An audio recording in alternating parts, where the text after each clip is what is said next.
देशातील महिला मुलींच्या शिक्षण चळवळीचे आद्यजनक, महान समाजसुधारक, क्रांतीसूर्य महात्मा ज्योतिबा फुले यांच्या जयंतीनिमित्ताने सातपूर शिवजन्मोत्सव समितीच्या वतीनं अभिवादन करण्यात आले.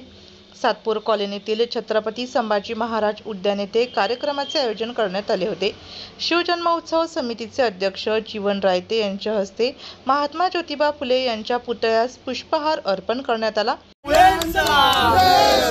क्रांतीसूर्य महात्मा ज्योतिबा फुलेंचा, छत्रपती शिवाजी महाराज की जय, महामानव डॉक्टर बाबासाहेब आंबेडकरांचा. यावेळी शिवजन्मोत्सव समितीचे माजी अध्यक्ष नितीन निगळ, किशोर निकम, संजय राऊत, जी.एस. सावळे, सामाजिक कार्यकर्ते दीपक नानाजी लोंढे, छावा क्रांतीवीर सेनेचे संस्थापक अध्यक्ष करण गायकर, मुन्नाजी तुपे, गौरव जाधव, महेश आहेर, देवा जाधव, समाधान देवरे, रवी देवरे, वैभव टिकले, योगेश घुगे, रवी जोशी, ज्ञानेश्वर निगळ, पुंडलिक बोडके आदी पदाधिकारी उपस्थित होते.